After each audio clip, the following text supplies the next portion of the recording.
Podcast Kongsi Terang dihebatkan oleh Pixel Distribution, one of the leading distributor for professional video product in Malaysia. Layari www.pixel.com.my untuk maklumat lanjut. Hai, Assalamualaikum.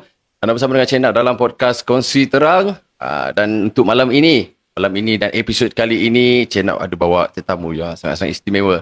Kalau tengok dia ni, pasti menjadi, itu nanti you all kena just dirilah. Okay, so setiap episod kita akan ada topik lah topik yang kita nak borak-borak, yang guest akan kongsikan kepada kita semua, kepada semua penonton dan pendengar. Tapi sebelum tu, kepada yang baru saja singgah ke channel ini, please do subscribe our YouTube channel Sufi House, like, share and comment, and don't forget to click bell notification untuk mendapatkan video terbaru daripada kami. Okay guys, so untuk topik malam ini memang it's a common topic actually yang menjadi perbualan semualah antara kita semua, especially kepada kita yang dah berkejaya, yang dah ada career dan sebagainya. Tapi kadang benda tu kita tak follow kita punya kejaya tu sebenarnya. Kita punya passion, minat lain. So benda tu yang kita pursue. Jadi untuk kongsikan topik kita pada malam ini, bersama dengan Cik Nak di studio, kita ada Jalal Zaiki. Assalamualaikum Cik Nak, apa khabar? Sihat? Alhamdulillah sihat. Saya yang tanya sihat ke tak? Itulah tu. Alhamdulillah. Sihat ke Jalal? Alhamdulillah sihat. Terima kasih sebab jemput saya ke studio yang indah ni. Studio indah Alhamdulillah. Cantik memang betul. Itulah tu. Tampal-tampal, ada wiring terkeluar semua tu. Tak apa. Yang penting konten. Dan macam tadi Cik Nak cakap kan, subscribe banyak sebab saya percaya setiap minggu, setiap hari Rabu ada video-video yang memaparkan panel-panel ataupun guest-guest yang hebat kan. Kecuali saya lah, saya biasa-biasa je. Itulah kita nak kongsikan sebenarnya. Kita bawa kat sini semua hebat-hebat. InsyaAllah. Apa yang terbaik saya kongsikan insyaAllah. InsyaAllah. Okay, kita nak ucapkan terima kasih juga kepada Jalal kerana sudi bersama dengan kita lah dalam tim podcast ni. Jadi guest untuk Jalal kongsikanlah topik kita yang kita nak ceritakan ni. Okay, sebelum kita go on kepada topik kita, mungkin mereka di luar sana yang menonton dan juga yang mendengar nak kenal dengan lebih mendalam dengan Jalal ni. Mungkin Jalal boleh introduce sikit lah. Nama saya Jalaluddin bin Muhammad Zaiki, terlalu panjang lah, tapi nama stage saya Jalal Zaiki. Itu yang nama pendek dan senang nak sebut lah. So bila saya perkenalkan nama saya Jalal Zaiki, saya lahir di Labuan, membesar di Borneo dan sekarang ni menetap di Kuala Lumpur. Dan perjalanan education saya tu memang agak panjang lah. Tapi nak dipendekkan cerita, saya graduate dalam degree dan masters in chemical engineering di London. Kemudian saya balik Malaysia, saya bekerja sebagai engineer untuk 3 tahun. Kemudian saya bertukar arah. Menjadi seorang itu so, kita nak masukkan topik dalam slot kedua. Tapi sebelum tu asal daripada Labuan. So your parents from Labuan? Tak. Saya lahir di Labuan. So isi saya 15 kat tengah tu. Cumanya mak ayah saya asal Penang dan bekerja di merata tempat lah. Jadi situation sama dengan Cik Nak lah. Oh ya ke? Cik Nak lahir di Sabah. So IC 12 lahir saja di sana. Sebab my parents pun kerja dekat Sabah at that time. So kita macam Cik Nak 3 beradik membesar kat situ. Di Sabah lah. Di mana? Di Sabah. I'm the third one. Kakak first, second kat Sabah. Adik yang keempat di Sarawak. So dah membesar kat situ. 4 orang tu pindah ke Semenanjung. Lebih kurang lah. Lebih kurang. Cerita So saya lebih kurang 12 tahun 15 15 IC. 15 kan? Saya membesar di Borneo lebih kurang dalam 12 tahun. Kemudian baru pindah ke Semenanjung lah. 15 tahun? Lama. Kurang sikit lah. 12-13 tahun. Kita orang tak sampai 10 tahun tu. Begitulah. Jadi saya memang banyak berkawan. Ada 3 sekolah rendah, 3 sekolah menengah. Sebab pindah-pindah kan. Dan masih lagi boleh cakap Sabah, cakap Sarawak sekarang ni. Sebab banyak kawan lagi kat sana. Dan zaman sekarang ni memang canggih lah. Sebab kita ada social media kan. Boleh connect dengan kawan kita yang darjah 1, darjah 2 yang dekat Sabah dulu. Tapi masih lagi berkawan lah. Tapi tak semua. Sebab banyak yang lost contact. Tapi maksudnya ada lagi beberapa orang yang sampai sekarang contact. So you dekat sini tahun berapa kat Semenanjung? Mula di Semenanjung 2010. 2010. Sebelum tu memang tak ada kat sini. Masa you belajar dekat London tu still masa tu kat Sabah? Dekat Labuan? Tak. Masa saya pergi ke London 2014 hujung. 2014. Muda lagi jalan ni sebenarnya kalau nak ikut calculation ni. Muda lagi, belum masuk 30 lagi. Belum masuk 30 kan. So masih available lah. Itu episod lain. Okay, so tadi Jala ada beritahu dia ambil bidang engineering. Ya. So, engineering dekat London. Berapa tahun kat sana? 3 tahun degree, setahun je masters. Terus? So saya ada masters in engineering lah, dia panggil MEng. Itu sistem dekat UK lain sikit daripada Malaysia. Okay. So bila kita buat 3+1, dia terus jadi masters. Kalau dekat Malaysia, degree saja 4 tahun. So itulah, bila saya balik tu, dia macam, sebab saya kerja dengan multinational company, so dia iktiraf lah masters tu. Tapi kalau dekat Malaysia, 4 tahun tu dia kira degree je. Oh, itu degree saja kat sini? Sebab kalau Board of Engineers Malaysia, dia iktiraf 4 tahun sebagai degree. So dia nak masa tu 4 tahun. Walaupun kalau UK punya sistem, British system, 4 tahun tu dah sekali dengan masters. Tapi bila saya balik tu, saya tak register pun dengan BEM. Oh ya? Tak perlu sebab saya kerja dengan MNC. So it's not a requirement. So balik daripada sini terus kerja. diserap kerja. So saya dapat offer sebenarnya sebelum saya final year exam tu, saya dah dapat offer dah untuk bekerja di syarikat tu. Ada beberapa offer lah sebenarnya. Tapi last dekat mana? Dekat Malaysia lah. Dekat mana tu? Dekat area mana tu? Di KL Kuala Lumpur. Di KL? Memang KLCC area. So you berkhidmat selama? Almost 3 years. Almost 3 years. That's when I got the opportunity, dapat peluang untuk masuk dalam broadcasting. Dia masuk bahasa Inggeris tadi, aku nak dengar. Aku dah mana sikit. Tapi boleh kita rojak je, boleh je. Dengan tak adalah. Sebab saya punya program TV pun semua bahasa Melayu, tak ada bahasa Inggeris pun. Okay, itu kita nak itu next kita nak cerita kan. Yeah. Tajuk kita tak sebut lagi kan. Itu sebenarnya kita masuk ke slot yang kedua, after break. So kita nak lebih kepada introduction introduction Jalan dululah. Okay. So kalau tengok dari segi appearance pun sangat well educated orangnya. Dan sangat-sangat orang kata berkaliber, berjaya yang engineering pernah dibuat lah kan. Pernah berkhidmat sebagai engineering dalam kos itu, tapi bertukar bidang. Bertukar bidang tu mungkin ramai di sana yang tahu dan mungkin ramai yang tak tahu. Dan itu kita akan masuk slot yang kedua nantilah after break. Tapi Jalal, sebelum tu sebelum kita proceed tu, kita punya topik lah, apa yang Jalal rasa apa tu, ada tak macam regret sikit? Regret sebab tinggalkan engineering. Sebenarnya tak ada pun. In fact, bila saya habis je belajar tu, saya dapat a few offers lah. Dan sebenarnya saya punya pilihan utama tu bukan nak jadi engineer. Sebab bila saya buat intern tu, saya dah tahu dah saya memang tak nak buat engineering. Tapi dia ada certain circumstances, ada situasi yang menyebabkan saya kata dekat diri saya, tak apalah, saya buat dulu engineering 3 tahun. Kalau tak minat juga, baru saya tukar. You nak kata yang you dipaksa oleh parents? Bukan. Tak ada paksaan pun. Cuma bila saya timbang tara lah. Sebab kalau saya boleh sebutkan, yang saya finalize tu ada 2 je yang saya nak pilih. Satu jadi special officer, tu CEO. Itu memang jiwa saya lah. Sebab saya memang minat dengan corporate communication, dengan making connections with people, benda macam tu. Sebab saya agak extrovert jugalah. Yang kedua tu baru saya punya pilihan ialah kerja dengan syarikat MNC tu sebagai engineer. Tapi masa tu sebab syarikat yang special officer tu dia GLC. Tahun 2018 tu ada berlaku change of government, tukaran kerajaan. So saya takut lah, maksudnya kalau tiba-tiba CEO tu bertukar kan. Sebab masa tu banyak GLC punya CEO bertukar.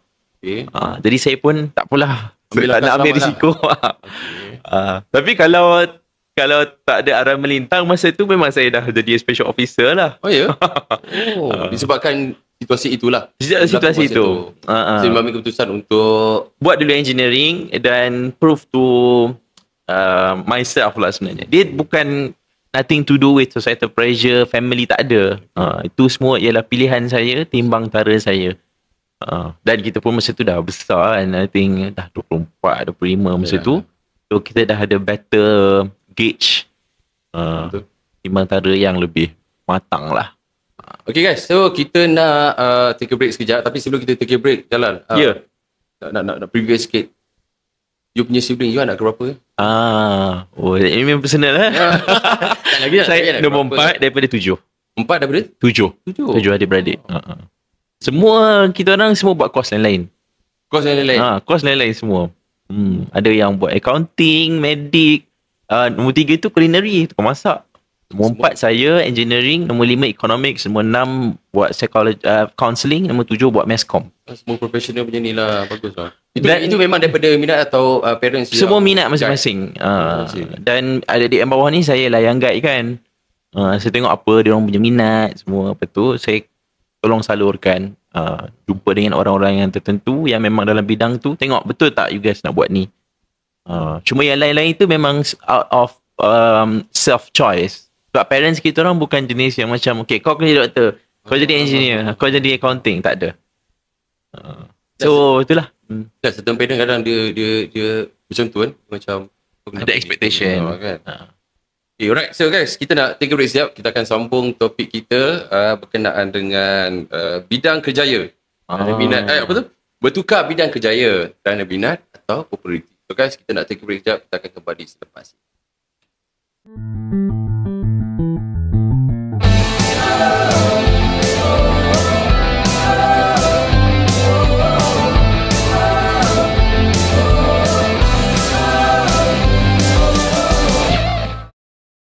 Okey, kembali kita dalam podcast Kongsi Terang bersama dengan Cik Nap dan tetamu istimewa kita hari ini, Jalal Zaiki. Alright. So guys, hari ini topik kita berkenaan dengan bidang kerjaya. Bertukar bidang kerjaya kerana minat atau populariti. So tadi Cik Nap dah tanyakan, dah tease sikit satu soalan tadi. Apa faktor yang menyebabkan you bertukar. So tadi Jalal dah ceritalah lack of ada problems daripada tu semua tu kan. And then mungkin Jalal boleh kongsikan bertukar tu memang you di offer untuk ke bidang penyiaran ni ke ataupun you sendiri yang nak? Soalan menarik tu. Ni kena sila sikit. Sila Bismillahirrahmanirrahim. Okay. Sebenarnya saya bukan tak pernah terlintas pun nak jadi nak melibatkan diri dalam bidang penyiaran secara penuh. Okay. Asalnya tu saya cuma terlibat dengan Jakim, kalau saya boleh sebut, untuk recording tadarus Ramadan baca Quran. Untuk 10 juzuk lah. Dia masa tu 30 juzuk tapi ada ramai orang. So saya baca 10 juzuk dengan 6 orang yang lain lah. Kemudian saya kenal dengan penerbit-penerbit di Jakim tu, penyiaran dia orang semua RTM lah. Bila kenal dengan diorang, so diorang pun kata macam Jalal ni macam kita boleh polish lah untuk jadi personality TV. Macam tu kan. Lepas tu diorang pun masa tu saya dah kerja dah dengan company saya tu, online gas company tu. Lepas tu join untuk tadarus tu lah. Lepas tu join tadarus tu. Sebab itu memang minat saya jugalah, baca Quran. Okay, before that lagu. Cik nak pause sekejap. Itu Cik Nap sini kenal Jalal as Qori. Bila yang you start benda tu sebenarnya? Ini nak cerita ni. Okay. So saya mula tu sebagai qari lah. Tadarus Quran. Lepas tu bila saya kenal dengan penerbit ni, so bila dia orang kata rasanya Jalal ni kita boleh polish lah jadi personality TV kan. Nanti boleh tak Jalal datang untuk ni apa dipanggil audition. So saya pun pergilah, ambil cuti sehari tu mata-mata kan, nak pergi audition. Sebab yelah saya pun rasa macam this is a good opportunity kan, nak try. Sebab masa tu dah tahun ketiga saya bekerja dan dah hampir kan saya kata saya bagi 3 tahun untuk tengok betul tak saya minat engineering. Kalau tak minat juga baru saya keluar. So masa tu dah fasa itu. Fasa macam memang engineering is not for me. Lepas tu saya pun dah mula cari opportunity lain lah. So saya pun pergi jumpa dengan penerbit tu, casting lah dipanggil kan, audition semua, buat program ni program tu, multiple camera apa semua. Saya memang tak ada experience langsung, tapi bila saya buat tu macam Wah, senang je semua. Lepas tu tak lama lepas tu dia panggil saya bagi program live. First program saya ialah program live. Program apa tu? Program dia macam program tadabbur Quran. Okay. So ada host, ada qari, ada pentadabbur. Okay. Waktu pagi 7 pagi sampai 8 pagi. So that was my first program lah dengan TV. Lawan interaktif. Bukan tilawan interaktif. Tilawan interaktif the next year tu baru saya buat tilawan interaktif. Dia program baru, nama dia Salam Pagi macam tu. Salam Pagi. So saya pun macam biar betul dia orang ni, they put so much trust in me kan. Tapi masa tu tak berhenti kerja lagi? Tak berhenti lagi. Awal-awal tu saya tak berhenti lagi. Tapi bila sebulan 2 tu saya rasa macam penat tau. Sebab saya bila dengan engineering company ni, saya banyak jaga site US. So bila kita jaga site US, malam kita meeting dengan geng-geng US ni, engineer US yang kita kerja dekat Malaysia. So bayangkan pagi tu waktu saya bersiaran tu 7 pagi, tapi saya kena ada sana pukul 6 dah ada dah. So pukul apa saya nak keluar rumah semua. Kalau malam tu saya ada meeting sampai habis pukul 12 pukul 11, jenuh agak nak prepare lagi untuk program. So eventually saya tu macam tak apalah, I think this is a golden opportunity untuk saya buat dalam broadcasting ni. Berapa ramai lagi orang yang nak berada dalam broadcasting ni sebagai seorang host tapi tak ada peluang. Saya tak nak dah lagi 20-30 tahun saya pandang ke belakang, alah rugilah, kenapa lah aku tak buat ni kan. Sebab it's once in a lifetime punya opportunity.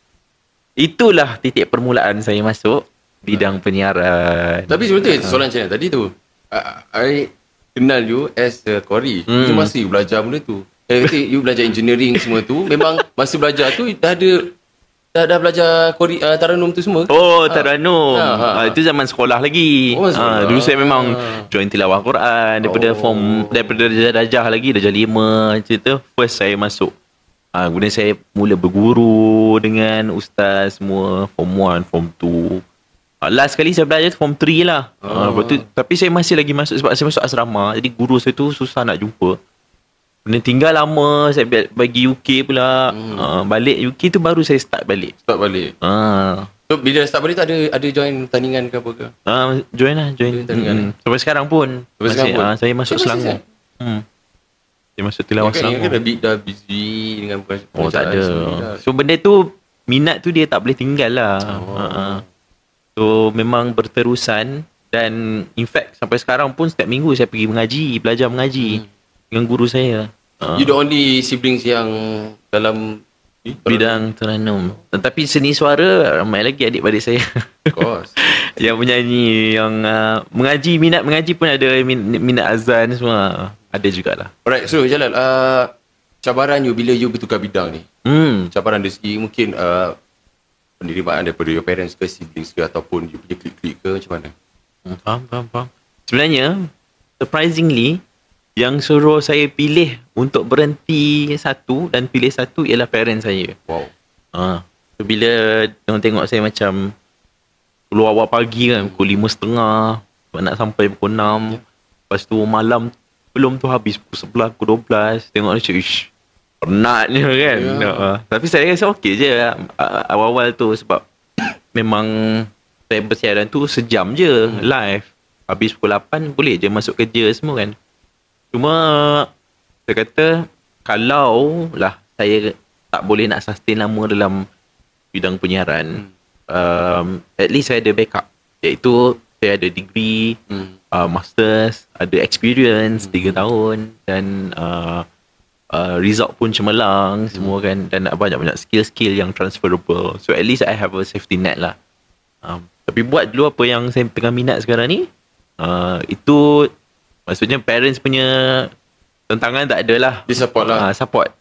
In fact, colleague saya pun semua macam, wah, dia orang macam excited gila lah. Sebab saya, yelah, dia orang tak ada kawan yang memang dalam bidang penyiaran kan. Untuk TV semua.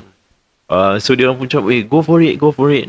You might not get it in the future kan. Lepas tu saya pun, okay. Cuma, cabaran yang paling utama ialah cabaran untuk kita meningkatkan skill kita out of pressure. Sebab saya tak ada experience langsung tau. Saya bukan pengacara majlis zaman sekolah, saya bukan pemidato, saya bukan orang syarahan, bukan. Tahu-tahu tiba-tiba dalam bidang ni jadi host, kadang jadi moderator apa semua. Jadi mungkin benda tu satu cabaran yang utama untuk saya, kena on the job training. Itu that's the word lah. So bila saya buat kerja, saya buat tu saya mesti kena cepat belajar. So saya punya learning curve tu memang macam tu lah. So you ada join kelas ke apa-apa ke? Ada sikit-sikit lah. Saya pun ada mentor saya yang kalau apa benda yang baru tu saya tanya dia, ni lah. Dah siapa? Cik Nap nama dia, tak ada. Bukan, tak lah. So itulah sedikit sebanyak cabarannya tu. Macam biasalah, mula-mula saya tengok balik yang first saya live tu kan, ya Allah, teruk juga kan. Bukan nak kata sekarang ni bagus sangat. Cuma kita nampak improvement tu. Dan saya sangat bersyukur dengan masa tu JAKIM lah. Sebab dia orang sangat mempercayai kita. So my only training before I start live tu ialah seminggu sebelum saya bersiaran, saya datang setiap hari untuk tengok macam mana host lain buat. Itu saja. Belajar situ lah. Belajar macam tu kat situ. Dan sebab saya orang baru yang tak tahu apa-apa, so saya banyak buat research. Research dari segi soalan-soalan saya tu memang well prepared lah bagi saya. Dan banyak baca, sebab saya buat program agama kan, and I wasn't from Islamic background. Saya memang sekolah sains, buat engineering semua kan. Cuma the only experience ialah tilawah Quran. Itu pun baca. So memang banyak cabaran dari segi persediaan tu. Okay, so masa you ada cakap tadi yang during that kita tengah bersiaran, kita tengah live, you belajar juga dengan orang-orang yang masih handle program tu sendiri. Nak kata kita dalam bidang ni kena quick learning kan, macam kena fast learning kan. Tak, sebenarnya bagi saya bukan hanya dalam bidang penyiaran, apa-apa bidang pun. Bidang kan. Betul. In fact, bila saya graduate sebagai engineer pun, masuk kerja, bukan benda yang kita belajar tu ialah benda yang kita buat. Betul. Banyak benda baru yang kita kena belajar kan. So sebenarnya bagi saya, mana-mana pun kita kena cepat belajar, supaya kita nak provekan kita punya kompetensi.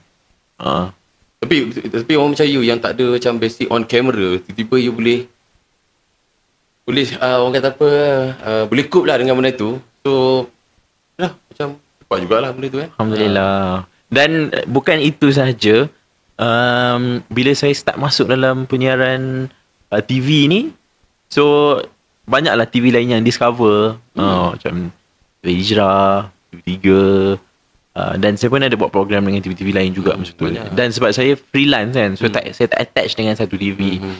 Lepas tu saya pun ada experience jadi DJ radio dengan IKIM. Itu pun benda yang baru betul kan? Walaupun dia bukan benda yang sama. Maksudnya kita dalam TV mengacara, bila dengan radio lain pula, sebab kita punya skill tu kena fokus on skill kita bercakap, sebab muka tak ada. Kita punya bahasa badan pun tak ada. So permainan pula, cara kita bermain dengan suara kita tu sangat penting. Betul. So itu juga satu benda yang saya belajar masa tu dengan Abang Pian. Memang learning curve dia pun sangat steep lah bagi saya. Untuk 2 bulan tu saya menggantikan orang sebenarnya. Tapi 2 bulan tu banyak mengajar saya tentang skill bercakap, skill research dalam benda-benda yang topik-topik harian yang kita bincangkan tu. Sebab bila dengar radio, lagilah you kena banyak idea tau. Betul. Sebab you tak naklah cakap tu meleret, cakap benda mengarut, sebab semua orang dengar satu Malaysia. Dan menunjukkan kau punya knowledge lah. Yes. Maksudnya kalau kau tak research, memang bye-bye lah. Right. So Jalal, kita nak break sikit ke? Break lagi? Break lagi. Tak cukup lah. Kita akan sambung. Tapi sebelum tu, apa yang Jalal kongsikan tadi itu sebenarnya, based on topik ni, kita nak menangkis serangan netizen yang mengatakan, oh dia ni nak popular je sebenarnya. Tapi Jalal dah explain dah sebenarnya. So it's not about popularity. Dan itulah tadi yang telah dikongsikan oleh Jalal tu. So guys, kita nak berehat seketika. Jangan kepada kita akan kembali selepas ini.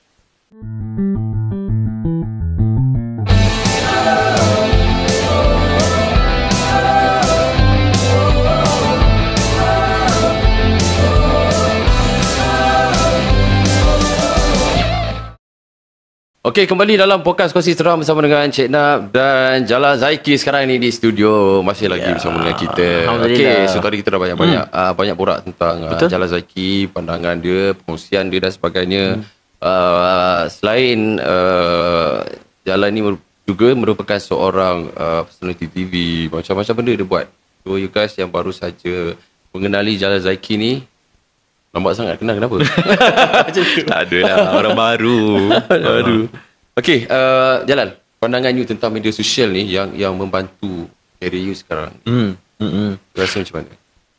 Media sosial is the new media lah. Maksudnya, kalau bila saya masuk dalam bidang penyiaran, Jalal memang tahu the future for maksudnya mass media ni is not long lah.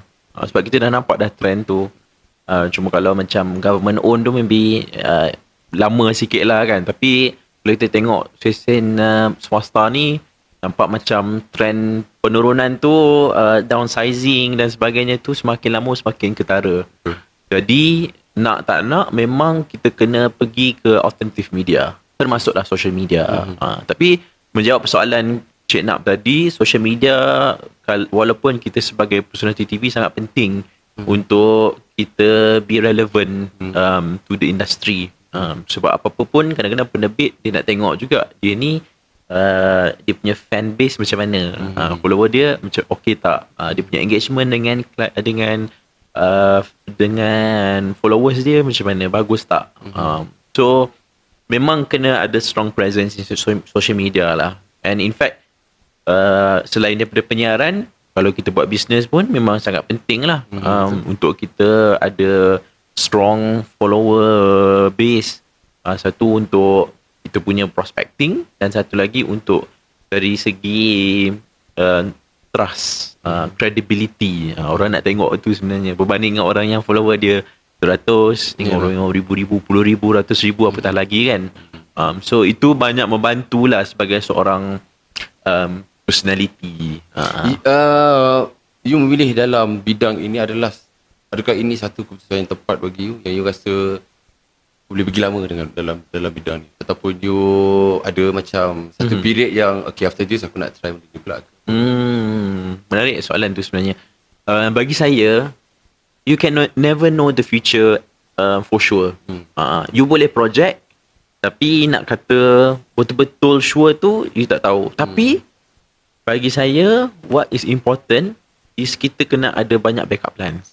Macam sebab tu saya sekarang pun, saya bukan hanya fokus pada TV sahaja. Saya ada banyak benda lain yang saya buat. Yang business saya buat lagi dengan collaborating, dari segi training lagi semua. So dia ada multiple income lah. Dan ada diversification of income. Sekarang ni you ada buat AIA. Saya buat takaful. That is actually the main one, business saya, yang bagi kira dari segi income yang stable, and main. Hosting is the second highest. Lepas tu saya ada juga macam buat trainings. Trainings ni lagi not frequent lah, dia infrequent. Maksudnya mungkin kalau sebulan tu ada 2-3 kali. Wedding MC, ada juga corporate events, macam tu lah. So bila kita dalam TV ni, of course kita akan ada buat benda-benda yang lain tu, sebagai MC untuk corporate, moderator ke, macam tu lah. Banyak benda you buat je lah, you tak rasa macam... Sebenarnya dia bawah satu kategori yang sama jugalah. Sebab the main passion is to work with people. So whatever is involving you punya interaction dengan people, you punya bila kita collab dengan orang tu, bagi saya that's the challenge yang saya very appreciate.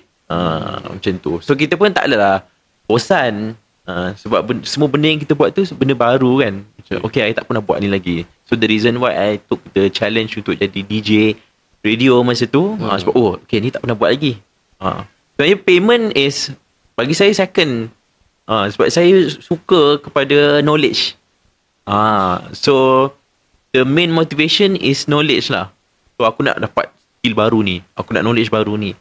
Ni zaman muda ni lah kita nak kejar sebanyak mana skill boleh kan. Sebab nanti bila tua nanti kita dah sampai waktu untuk memberi lebih banyak daripada kita menerima. Sekarang ni kita absorb je, terima, dan at the same time kita give the best lah. Bagi saya. Okay, sebenarnya ada beberapa soalan lagi nak tanya, tapi saya nak previous back sedikit tentang apa yang you dah study ni. Mungkin ada ramai tanggapan orang yang macam, kau ni dah belajar penat-penat sampai ke master, tak rasa rugi ke masa kau kau masuk bidang ni? Macam you rasa macam ni jalan? You nak menangkis orang-orang macam tu yang, ataupun ada orang lain yang aku ni tengah-tengah belajar ni, tiba kena jalan ni dalam podcast ni, berhenti lah, try buat ni lah, dan dia nak ikut. Dia tak rasa benda tu akan jadi trend yang orang akan follow you. You tak rasa benda tu macam, adakah you membawa orang ke arah ke lembah, ke lembah, ke kancah kegelapan? Tak adalah. Wow, very interesting question. Saya suka soalan tu sebab memang betul awalnya tu kan saya cakap tadi, tentangannya tu tak banyak dari parents, tak ada daripada kawan-kawan, colleague kat office pun tak ada. Tapi yang follower saya ni dekat Instagram, betul, kenapa banyak sangat DM saya terima, kenapa ya Allah rugilah, semua kerja pun bagus dah dekat semua kan, apa rugilah belajar semua. In fact saya pegang satu benda ni dalam pekerjaan kita ni, dalam hidup kita ada 3 benda tau yang berbeza, or it could be the same thing. Satu ialah kita punya minat, kedua ialah cita-cita, ketiga ialah kita punya passion. Bukan, career kita. Minat ialah passion lah tadi. Kedua ialah cita-cita. Yang ketiga ialah what is your current career. Orang yang 3 benda ni ialah benda yang sama is the best. Maksudnya kalau minat dia ialah itu, lepas tu dia memang cita-cita nak jadi itu, dan dia punya kerja sekarang pun itu dia. Contohnya saya bagi engineer lah, sebab saya punya ni kan. So dia memang minat gila dalam engineering, design, dia minat dalam proses. Lepas tu memang cita-cita nak jadi engineer, kerja pun engineer. Okay, this is the best lah. Dan continue whatever you doing, just continue kan. Tapi ada juga orang yang passion dia, mungkin dia minat music, tapi dia punya minat itu dan juga skill itu is not good enough untuk jadikan dia cita-cita. So cita-cita dia, aku nak jadi benda lain lah, jadi engineer contohnya, sebab mungkin dia ada intellectual capability yang sebegitu untuk boleh perform dalam engineering. Betul, kerja buat business contohnya, nothing related kan. So ini ialah benda yang maksudnya is the worst case lah kan. Maksudnya 3 benda yang lain kan. Ada juga orang yang passion dia lain, cita-cita dan juga kerja dia sama. Tapi yang nak dapat 3 benda yang sama itu is very rare. So saya pegang benda tu. So saya punya passion ialah interaction with people. Cita-cita saya sebenarnya nak jadi doktor dulu. Lepas tu career saya masa tu saya engineer. So memang bagi saya it's the worst case. It's not the best situation for me. Tapi saya ada option masa tu untuk combinekan saya punya passion dengan career saya je benda yang sama. So why not kalau you ada opportunity. Dan macam saya cakap tadi, saya buat sesuatu tu out of knowledge and also passion lah kan. So passion saya ialah untuk get new knowledge and skill. Lagi pula berkaitan dengan benda yang saya punya passion berkaitan people, human, connecting with people, macam tu. So untuk menjawab soalan you, apa yang you pilih sekarang ini adalah kuncinya adalah interaction dengan people lah. And also giving values to others. So macam walaupun bagi saya tak adalah tahu banyak sangat benda, tapi saya rasa dengan kemampuan skill saya. So one thing about kenapa kita sambung belajar ni, bukan sebab kita nak jadi kerja, itu bukan mestinya kita nak kerja tu. Tapi kenapa kita kena sambung belajar, degree ke, masters ke, atau PhD sekalipun, is out of knowledge ni sebenarnya. Adik-adik kena dengar. Knowledge yang paling penting sebab dekat universiti kita akan belajar tentang critical skill, critical knowledge. Macam mana kita nak berfikiran secara kritis. Ni penting. Dalam kita nak hosting pun, moderating kena critical. Tidak soalan kita tu apa benda ditanya ni. Hatta dalam kalau kita sebagai kerjaan apa-apa pun semua kena critical supaya kita boleh give values dalam kerja kita. Yang kedua ialah kita kenapa kita belajar? Untuk kita belajar research skill. Research skill yang betul macam mana? Formally. Yang ketiga, macam mana kita nak belajar tentang time management, nak belajar. Sebab bila kita belajar ni, banyak tak benda yang kita kena buat tau at one time. Which is very valuable bila kita keluar esok kita kerja kan. Macam sekarang ni saya pun macam banyak dia buat kan. Tapi benda tu dah biasa daripada zaman belajar lagi. Saya terlibat dengan belajar lah. Buat chemical engineering pula memang very demanding. Tapi at the same time saya terlibat dengan student activism, volunteering lagi, dengan usrah pula masa tu. So banyak benda kan at one time. Bagi saya bila kita dah terbiasa dengan benda tu, kita dah boleh ada time management skill yang baik. Yang mungkin ada orang akan kata, alah tapi banyak budak-budak sekarang ni masuk U tapi tak ada pun semua benda-benda ni kan. Setakat on paper je. Itu pun terpulang juga kepada individu. Kalau memang you punya main objektif you sama belajar tu sekadar nak habiskan kerja, sekadar nak ada degree, then that is a problem. Tapi kalau you belajar something tu is out of knowledge seeking, so you nak belajar bukan saja benda yang dalam kelas, benda yang luar-luar kelas semua tu, is the time bila kita boleh buat kesilapan sebanyak yang boleh.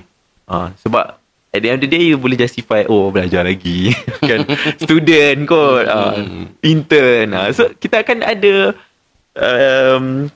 ni lah alasan begitu. Tapi kalau you buat kesalahan sekarang ni, memang kena kecam lah. So bagi saya itu tujuan utama kita belajar degree tu. Sebab tu bila budak-budak zaman sekarang tak nak sambung belajar, saya rasa rugi lah. Sebab at least saya sekarang ni, kalau things that I'm doing does not turns out right, ataupun saya fail, saya ada safety net tau. Saya boleh balik ke kerja sebab saya ada degree, saya ada master, saya ada experience, saya ada transferable skills ni. Saya boleh balik ke engineering balik. Kalau sekiranya memang fail lah benda-benda yang saya buat sekarang ni kan. Tapi kalau kita tak sama belajar, apa benda yang kita nak buat? Tiba-tiba katalah you nak jadi influencer TikTok, tiba-tiba TikTok. Sebab yelah TikTok ni dia ada masa dia. Macam Instagram, Facebook dulu meletup kan.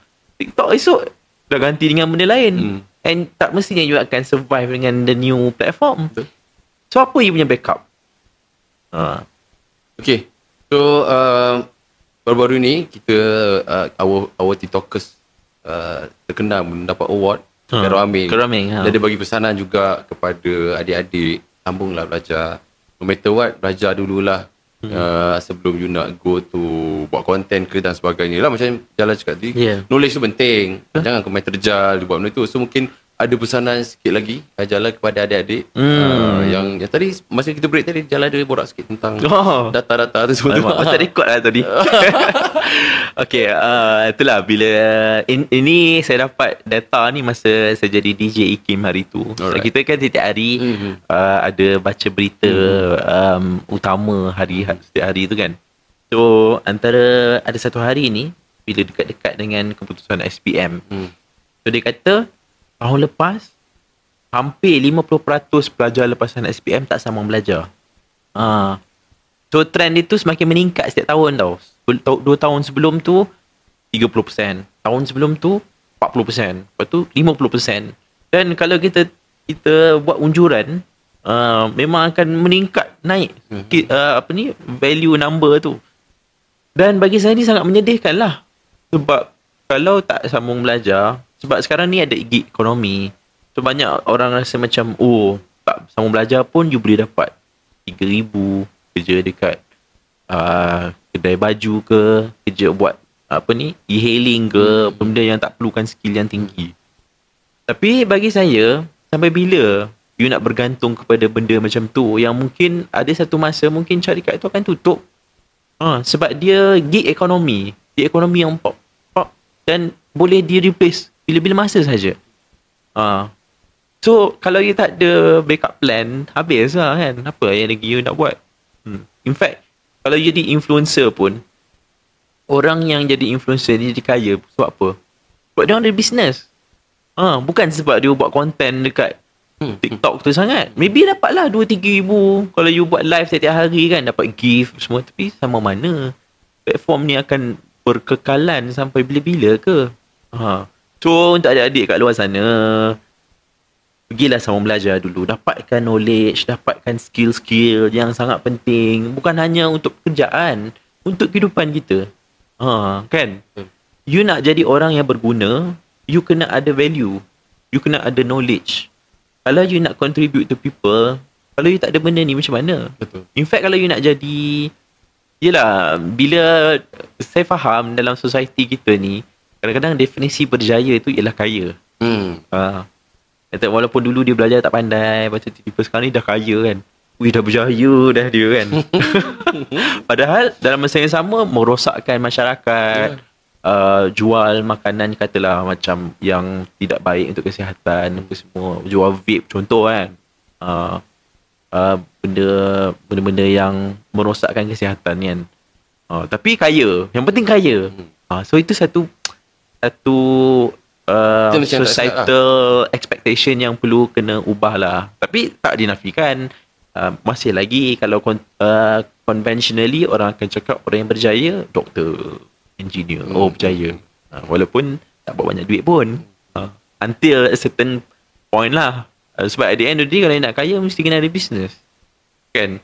Kalau contoh lah, kalau kita kata doktor specialist pun kaya sebab apa? Sebab ada klinik sendiri, kan. You have to buat the skills that you have to eventually.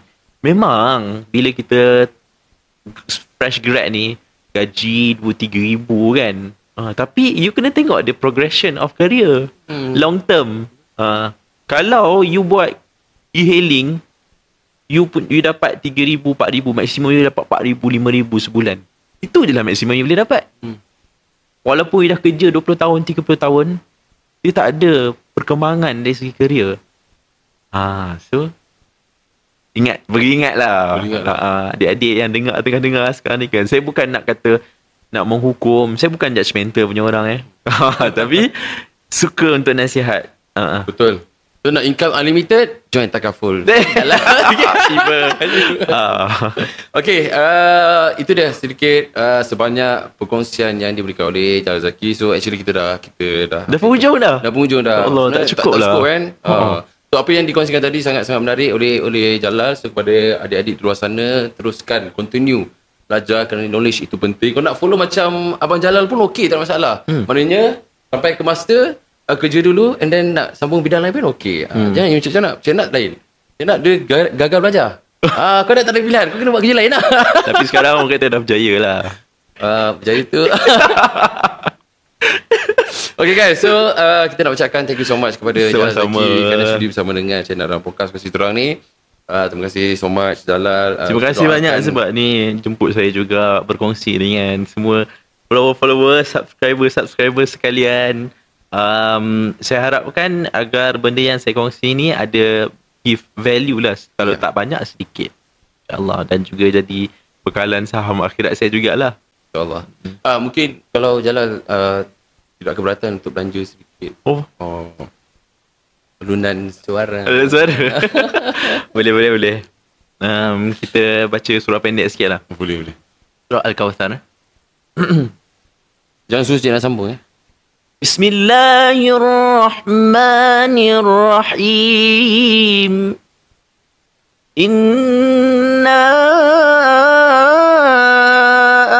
a'tainakal kawthar فصل لربك وانحر إن شانئك هو الأبتر. صدق الله العظيم. Masya Allah. Itu dia antara yang sangat-sangat. Alhamdulillah. Jiarkah kot? Ya, sekali lagi ucapkan terima kasih kepada Jalal Zaiki dan kita doakan semoga cita-citanya dan impiannya ke depan terus cemerlang dan maju jaya. Dan terus memberikan khidmat bakti kepada orang ramai. InsyaAllah bantu lebih ramai, memberikan value kepada orang ramai di luar sana. Dan insyaAllah kita akan berjumpa lagi di minggu hadapan, episod yang akan datang setiap Rabu jam 9 malam di YouTube channel Sufi House. Jadi kepada anda yang belum subscribe, please do subscribe now and tekan bell notification untuk dapatkan update dan juga video terbaru daripada kami. Okay, sekian saja daripada Cik Nab untuk podcast Kongsi Terang. Assalamualaikum dan selamat malam. Assalamualaikum.